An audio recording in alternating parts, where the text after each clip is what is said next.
Rasulullah sallallahu alaihi wasallam bersabda, maksudnya musafir itu sebahagian daripada azab. Ia menghalang seseorang daripada makan, minum dan tidur. Maka apabila selesai urusannya, hendaklah dia segera kembali kepada keluarganya. Hadis riwayat Bukhari dan Muslim. Dalam musafir ini, kita belajar bahawa perjalanan bukan sekadar menikmati tempat indah, tapi di situlah terbiah hati berlaku. Kita belajar sabar, kita belajar disiplin. Demikianlah indahnya terbiah sebuah musafir. Ada luka, ada sembuh, ada rasa, ada teduh. Orkid mekar dalam diam, agar kuat menahan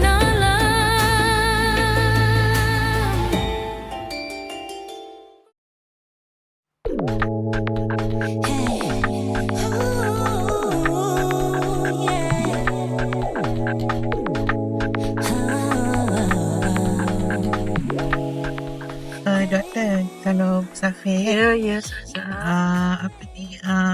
antara yang Ustazah macam pastikanlah bawa kan, dan alhamdulillah setakat ni tak pernah lagi, jarang lupa kan, adalah doa. Bukan kata kita tak boleh berdoa tanpa kan, boleh je ada doa, tapi orang suka nak ambil doa-doa, sama ada doa tu doa maksur. Doa maksur ni maknanya doa yang dalam Quran ataupun doa yang Nabi SAW amalkan, dan juga doa-doa munajat orang-orang soleh. Jadi sebab tu kita tak hafal semua kan. Jadi ada buku, tapi sebagai contoh kan Doktor, yang saya pegang tu buku apa? Ini sedap sangat Doktor. Lepas tu nak cari, nak macam dah nak ni, Dia macam nak longgar lah. Betul, nampak. Sebab nak cari yang baru tak jumpa. Pergi dah semula pergi Makkah Madinah, cari tak jumpa. Ini nampak dia punya keaslian dan lamanya. Betul. Ini doa imanuddin wa imanuddin. Ini adalah doa yang maksud dia tu doa imaduddin wa nurus samawati wal ard. Doa tu adalah tiang agama dan juga cahaya untuk langit dan bumi ni. Jadi ini dibuat oleh Dr. Abdul Kamal. Dia telah pun dilihat, disemak oleh Dr. Said Nompong. Jadi dalam ni ada maksurat. Jadi senang dah lah, maksurat dia maksurat kubra. Lepas tu dalam dia ada banyak sangat munajat yang macam contoh tadarru'un wa batihal. Ini adalah ritihan. Memang sangat-sangat sedap, tapi tak sempat nak terjemah lah Doktor kan. So baca, letak tangan dekat tempat, tak nampak letak tangan kat tempat yang sakit, baca bismillah 3 kali. Baca doa yang ini 7 kali. Ini adalah rawatan apa sakit, macam terutama masih kita pesafir. Kadang ada sakit untuk apa buat kan. Selain dia dapat sebenarnya tergoyok tu, baca kepala ke apa kan. Doa adalah satu elemen penting dalam kehidupan. Ia adalah senjata buat mukmin.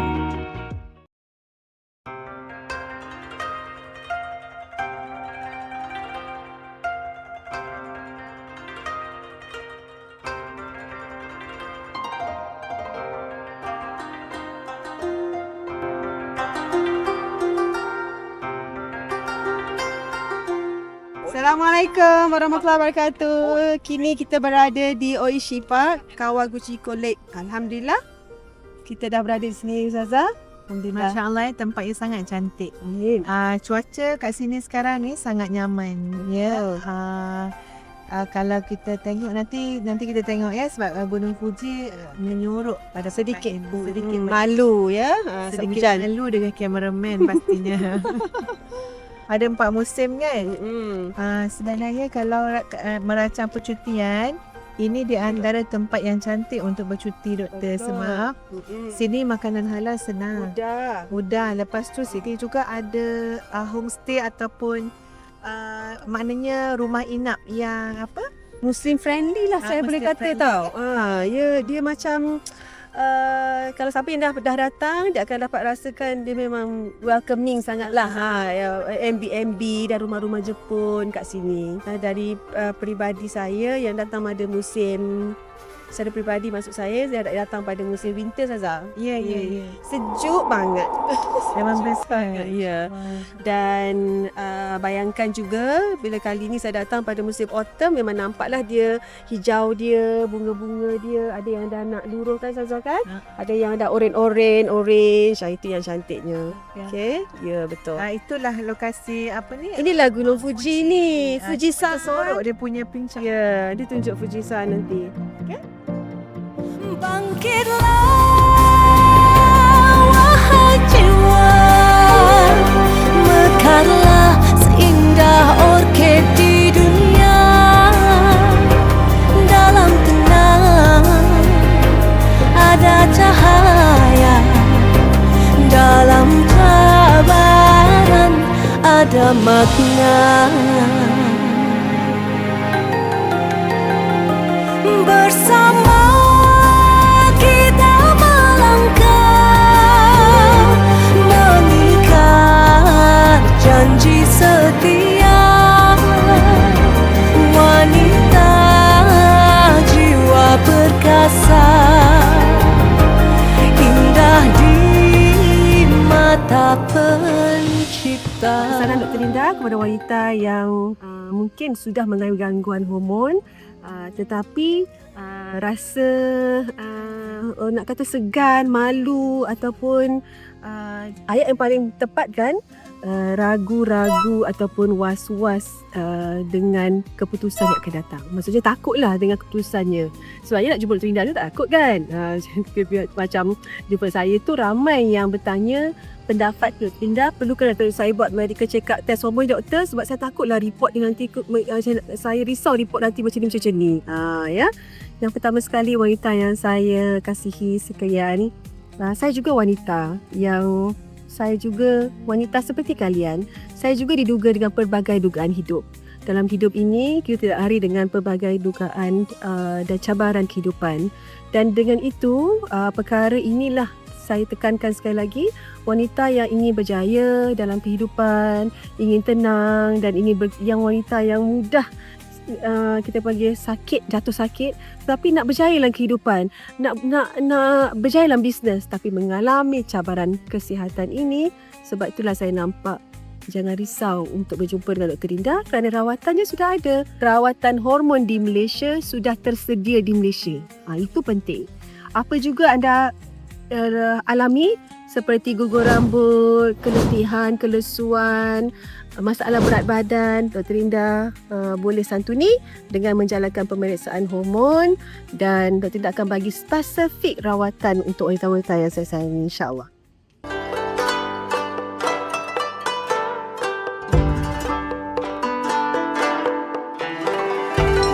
Okay, bila kita bercerita mengenai vitamin ataupun suplemen keperluan badan wanita itu sendiri, soalan-soalan ni sangat orang kata bertalu-talu.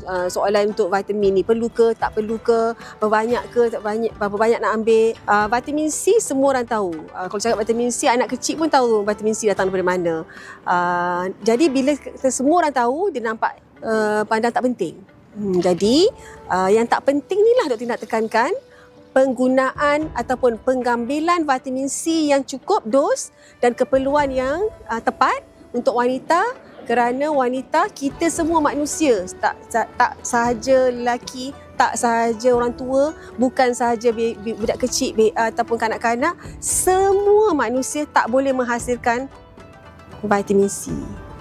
Sekiranya kita tak boleh menghasilkan vitamin C, daripada mana kita nak dapat sumber-sumber vitamin C untuk kesejahteraan sel dan untuk kesihatan organ dalaman dan untuk mengekalkan imun sistem? Daripada mana? Ramai yang masih kata hanya makan ambil buah cukuplah, hanya ambil jus orange cukuplah. Saya ada pendapat yang berbeza.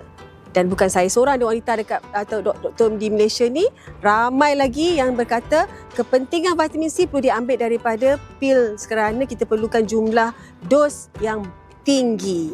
Jadi kalau nak ambil jumlah dos yang tinggi, tak mungkin kita nak makan vitamin C daripada oren yang berbakul-bakul. Tak mungkin kan? Pada saat ketika ini, semua orang sedang mengalami cabaran kesihatan, imuniti menurun di Malaysia khususnya. Jom sama-sama kita ambil satu pendekatan, cuba faham pengambilan vitamin C yang konsisten, meningkatkan imun sistem dan menyebabkan anda sihat dan elak daripada penyakit. Cell signaling ni juga AI teknologi yang dah berada kat Malaysia sejak 5-6 tahun lepas. Jadi teknologi ini diguna pakai pada ketika ini untuk melihat tahap vitamin C kita kurang atau tidak. Dia mengambil head sample rambut.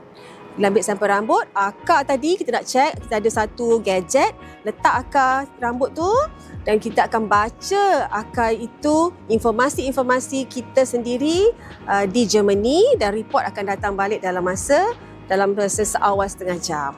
Jadi, dia akan bagi tahu kita signal tu vitamin C kurang dekat mana, dekat immune system ke, dekat antioksidan ke level, dan itu cara kita melihat. Tetapi kalau Linda, tak perlu check pun, dah katalah yang tak boleh nak check rambut, pengambilan vitamin C perlu hari-hari doktor mengajak semua wanita, anda adalah CEO keluarga, bagi vitamin C pada diri anda, bagi vitamin C pada suami, bagi vitamin C pada anak-anak, bagi vitamin C pada kanak-kanak. Itu saranan Dr. Linda mengenai vitamin C.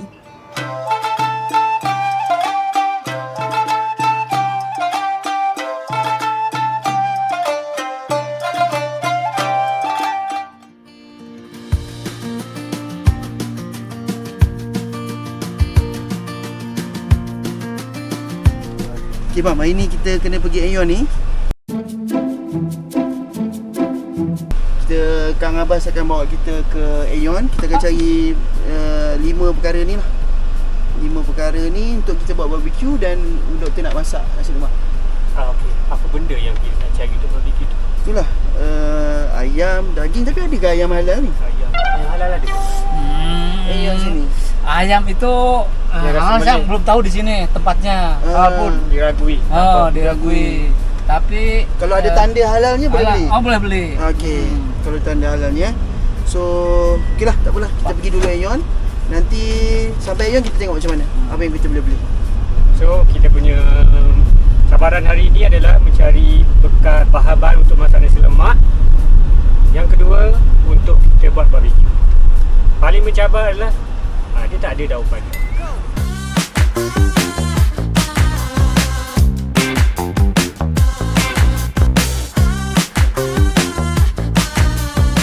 Okay, sekarang kita berada di dekat sini pun ada Aeon Big guys. Wow. Kita nak cari makanan-makanan halal dalam cabaran kita. Bayanglah depa ni. Kita nak bagi cabaran ke depa pula bagi cabaran.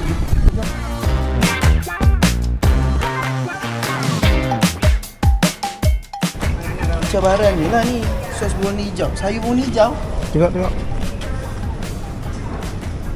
Sayur semua warna hijau. Siapa bagi cabaran ni?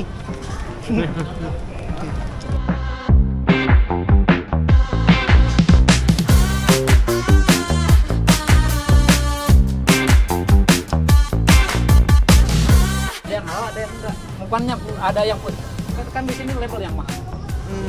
Tapi kita bisa makan ini. Ya, yang Australia. Iya. Ini saya beli halal. Coba ini QR code-nya. Australian beef imported into Japan and can be considered halal with many product featuring a halal logo on their packaging. Kita halal certificate Australian beef dedicated halal supermarket. Tada.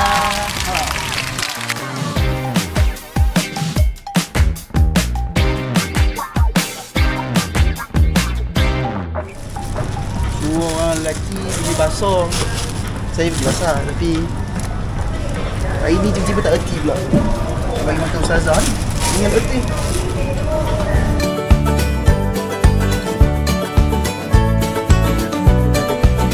So untuk semua benda, nasi lemak dah cukup, barang barbecue dah ada. Santan kita bawa sebenarnya. Okey. Santan kita bawa. Sini tak ada santan rupanya. Pandan leaf memang tak ada yang tadi. Apa dia? Pandan pun tak ada. Tapi kita sini kita ada bawa pandan. Cuma nak ambil timun je. Timun tadi ada. Kacang ada kecil. Kacang dan ikan bilis. Timun ni dah ada. Timun Jepun lah ada. Semua timun Jepun. Okey, dah cukup. Aku nak tahu betul ke tidak. lulus ke tidak, lulus ni kalau tak cukup kita beli kat 7-Eleven je lah. Sebelah ni, depan ni kan. Boleh dadam, ni Ustazah minta kan, cukupkan roti. Bapak beli apa ini, Pak? Potato, Pak. Makan kentang. Namanya adalah Jagabe. Jagabe istimewa daripada Fuji. ここまでで今12,584円で5番でお願いします。 Bayar kat tepi tu. こっちです。ワオポイントをご利用の場合は先に押してください。 Ni, wait sekejap. これはいらない。あ、私が買うんだよね。でこれは Shooting je. Sekejap. Ni nak cakap pakai apa ni? Kad. Oh, ada tulis situ. ここタッチ。カードを読ませてください。はい、OK です。 Berapa ribu? 12,000. 12,000 berapa? Masuk dalam bekal pun kena buat sendiri, dek. Tak tahu dah. Masuk dalam mana. Tak muat ni.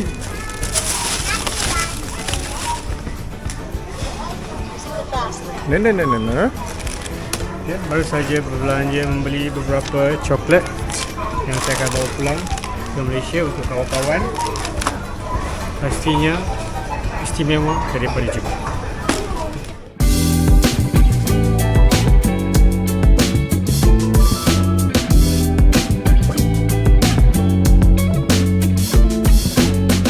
Ibu apa, Ji? Saya nak masak kari ikan makrel. Okey, kita guna paste kari ni saja, senang. Masukkan air, masukkan paste, masukkan ikan. Sedap.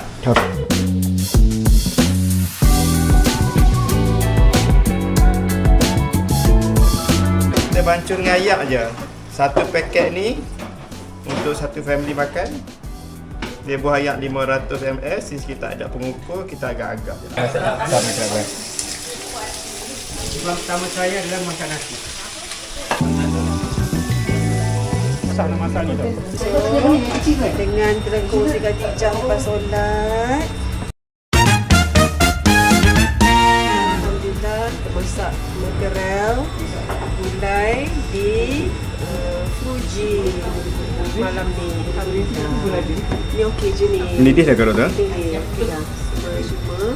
Pilihkan dia dipilih. Alhamdulillah.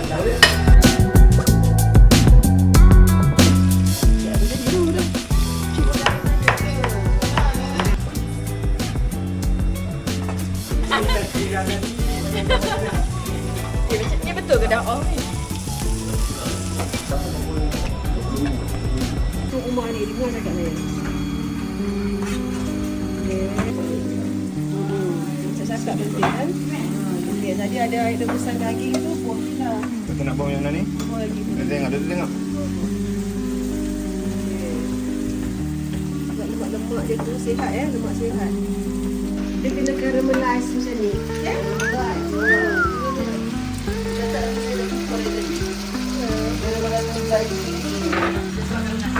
Sini rasa. Taklah. Apa tadi?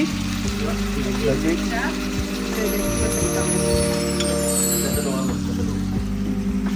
Hitam cantik. Dan dia masih pedas. Sebab kata Wafi tak nak pedas, dia cakap bila kata dia tapi pun tahu lah. Nama dia tak ada lagi.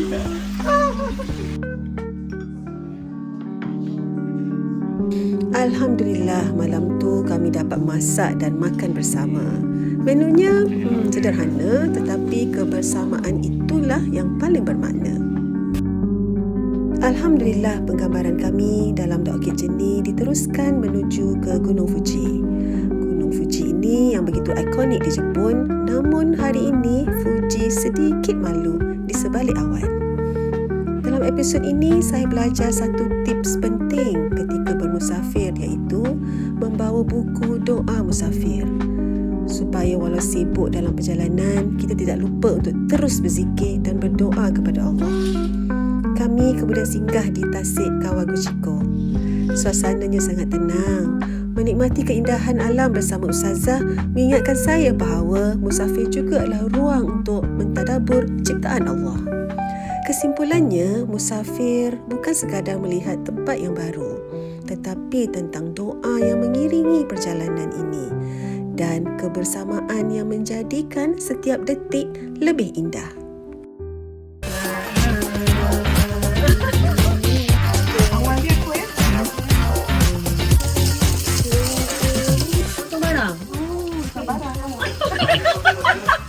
Nasi lemak roti canai. Nasi lemak. Teh tarik kopi O. Teh tarik. Dua-dua tak nak. Durian atau mango? Durian. Mi goreng, nasi goreng? Mi goreng. Nasi goreng. Mi goreng. Oh, dua-dua lawan. Dia kata nak lawan lagi lawan kuat. Hotel mewah, homestay santai. Dua-dua boleh. Tengok keadaan. Kita perlu lah. Apa tak kena Nampak apa kan sebenarnya hotel mewah. jawab je. Memang play safe betul lah. Jujur je. Dia cuba Tak, jujur. tapi kita boleh je. Cuma dapat hotel mewah kan stress lah. Wush, tinggi banget ini. Huyuh. Aku berjaya melompat lebih tinggi. Sekarang kita sudah berada di Aeon Bukit Jalil. Big. Pastikan Puji. aku sangat Bukit Jalil. Kita sidai baju, kita basuh baju, kita angkat baju, dia tak dapat pun. Saya basuh baju 3 kali. Awak sidai 2 kali. Saya 8 kali basuh. 15 kali saya sidai. Saya dapat berkawan dengan abang pun cukup lah. Alhamdulillah, terima kasih kerana menerima saya sebagai seorang kawan. Semoga buah kita. Sebab abang tak crop saya lagi.